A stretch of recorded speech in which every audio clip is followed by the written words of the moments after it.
नमस्कार, मैं हूं आपके साथ रोहित और आप देख रहे हैं एनएफ न्यूज। निर्भया केस, जब दिल्ली की सड़कों पर एक लड़की से ही हैवानियत की सारी हदें पार की गई थी। चलती बस में एक लड़की से दरिंदगी के बाद हुई उसकी मौत के मामले में हर किसी का खून खौल उठा था। बच्चे, युवा, बुजुर्ग सब सड़कों पर उतर आए। देश भर में घटना के खिलाफ गुस्सा था।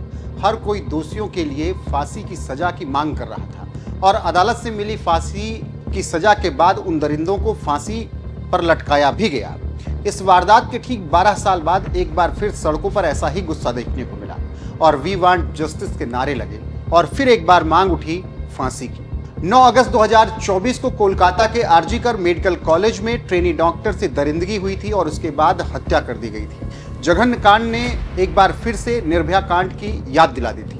कोलकाता की सड़कों से शुरू हुआ ये आक्रोश पूरे देश की सड़कों पर फैल गया था। देश भर के डॉक्टरों ने ड्यूटी छोड़ एक ही मांग की थी कि दरिंदों को सजाए मौत हो, क्योंकि इस बार भी मुद्दा एक महिला का ही था और महिला डॉक्टर के साथ जिस तरीके से दरिंदगी की गई और हत्या की गई, उसके बाद देश में बवाल मच गया था।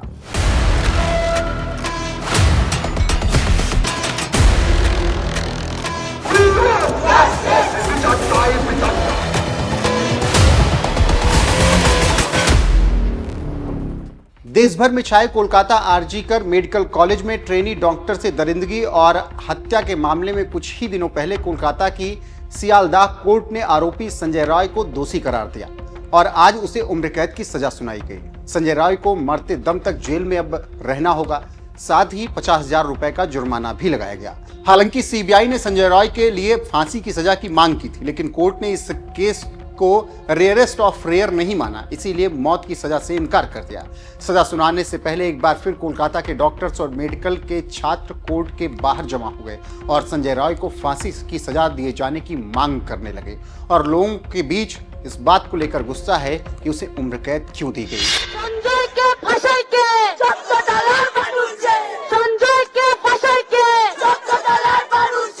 नहीं, ये हम लोगों को लगता है पार्ट ऑफ जजमेंट।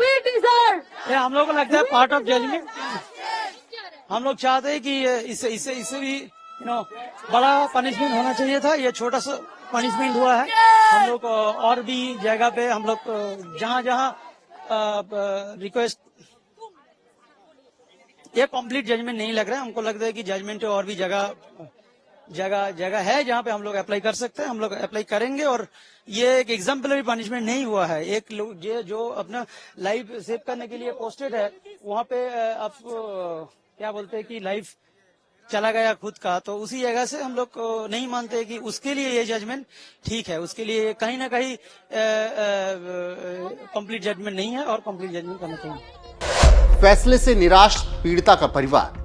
अदालत के फैसले से ट्रेनी डॉक्टर का परिवार हैरान है। उन्होंने फैसले पर निराशा जताई। उन्होंने दावा किया कि पहले तो मामले की जांच सही से नहीं की गई, ऊपर से अदालत का यह फैसला चोट पहुंचाने वाला है। पीड़िता के माता पिता ने मुआवजे के 17 लाख रुपए लेने से इनकार भी कर दिए हैं। दरअसल कोर्ट ने दोषी संजय रॉय की सजा का ऐलान करते हुए बंगाल सरकार को निर्देश दिया था कि पीड़िता के परिवार को 17 लाख का मुआवजा दिया जाए, जिसे लेने से पीड़िता के परिवार ने साफ इनकार कर दिया। परिवार अब सियालदाह कोर्ट के फैसले के खिलाफ हाईकोर्ट में अपील करेगा। उम्र कैद की सजा पर भड़की टीएमसी।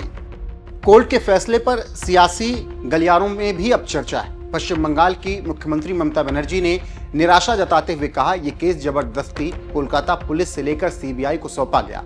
अगर पुलिस मामले की जांच करती तो कोर्ट में पर्याप्त सबूत देती, जिसके आधार पर संजय रॉय की फांसी की सजा कन्फर्म होती।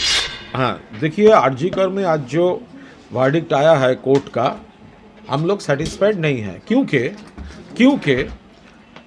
अब देखिए, अभी जो भी हुआ है जयनगर में, फरक्का में और ये में गुड़ाप में, वो स्टेट पुलिस का हाथ में इन्वेस्टिगेशन था और फांसी का सजा कोर्ट ने दे दिया। लेकिन ये आरजी कर वाला बात, कलकत्ता पुलिस अरेस्ट कर लिया था, फिर वो तो सीबीआई के हाथ में थे, तो वो लोग तो सब बोल रहे थे वी वांट सीबीआई। अभी सीबीआई, ये तो फांसी का सजा, ये तो आज अनाउंस नहीं हुआ। वहीं कांग्रेस नेता अधीर रंजन चौधरी भी फैसले से असंतुष्ट दिखे। उन्होंने आरोप लगाया कि केस की जांच भी सही से नहीं हुई। इस वारदात के कई किरदार थे, लेकिन सामने सिर्फ एक आया। बंगाल के आम लोगों को ये उम्मीद थी कि कड़ी से कड़ी सजा मिलेगी और इसके साथ साथ और बहुत सारे लोग इसमें शामिल हैं। इस साजिश में और भी लोग शामिल हैं। यही बंगाल के आम लोगों की शुरू से ही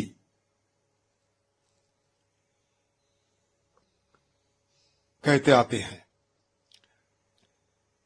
लेकिन हम लोग देखा कि एक ही दरिंदों की सजा हुई है, बाकी किसी को कोई नामो निशान हमें देखने को नहीं मिला। बंगाल के लोग नहीं बिलीव करते कि इसमें एक लोग इसमें इन्वॉल्व है। जस्टिस मिला परिवार कोर्ट के राय के खिलाफ हम कुछ नहीं बोल सकते। जस्टिस के लिए और भी जारी मुझे लगता है और भी इन्वेस्टिगेशन होना चाहिए। स्पेशली कोर्ट को बोलना चाहिए था कि जो बात संजय कर रहा है, संजय जो बात कर रहा है, उन्होंने राजीव कुमार का नाम लिया, पुलिस का नाम लिया, उसका तहकीकात होना। 18 जनवरी को दोषी साबित हुआ था संजय रॉय। आरोपी संजय रॉय को भारतीय न्याय संहिता की धारा 64, 66 और 103(1) के तहत दोषी ठहराया गया था। 18 जनवरी को आरोपी संजय रॉय को दोषी ठहराने के बाद सजा पर फैसला सुरक्षित कोर्ट ने रख लिया था। कोर्ट ने फॉरेंसिक रिपोर्ट को सजा का आधार बनाते हुए इसे दोषी माना, लेकिन सियालदाह कोर्ट के इस फैसले के खिलाफ दोषी और पीड़ित परिवार दोनों ही हाई कोर्ट में अपील कर सकते हैं। हाई कोर्ट भी अगर सजा को बरकरार रखता है तो सुप्रीम कोर्ट में भी अपील की जा सकती है। इस मामले में सीबीआई ने 3 लोगों को आरोपी बनाया था, जिसमें सबसे मुख्य आरोपी संजय रॉय के साथ आरजीकर मेडिकल कॉलेज के उस वक्त के प्रिंसिपल संदीप घोष को भी अरेस्ट किया गया, लेकिन बाद में घोष को इस मामले में जमानत दे दी गई। 5 महीने की लड़ाई के बाद दोषी को सजा तो मिल गई, लेकिन पीड़िता का परिवार इस सजा को नाकाफी मान रहा है। परिवार का कहना है कि निर्भया की मां की तरह वो भी आखिरी दम तक अपनी बेटी के लिए इंसाफ की लड़ाई लड़ेंगे, क्योंकि इंसाफ अभी बाकी है। संजय के फंसाई के संजय के फंसाई के नहीं, ये हम लोगों को लगता है पार्ट ऑफ जजमेंट। ये हम लोगों को लगता है पार्ट ऑफ जजमेंट।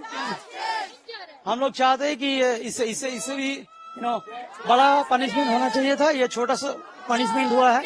हम लोग और भी जगह पे हम लोग जहां रिक्वेस्ट, ये कंप्लीट जजमेंट नहीं लग रहा है। हमको लगता है कि जजमेंट और भी जगह है जहां पे हम लोग अप्लाई कर सकते हैं। हम लोग अप्लाई करेंगे और ये एक एग्जाम्पलरी पनिशमेंट नहीं हुआ है। एक लोग जो अपना लाइफ सेव करने के लिए पोस्टेड है, वहां पे आप क्या बोलते हैं कि लाइफ चला गया खुद का, तो उसी जगह से हम लोग नहीं मानते कि उसके लिए ये जजमेंट ठीक है। उसके लिए कहीं ना कहीं कंप्लीट जजमेंट नहीं है और कंप्लीट जजमेंट करना चाहिए।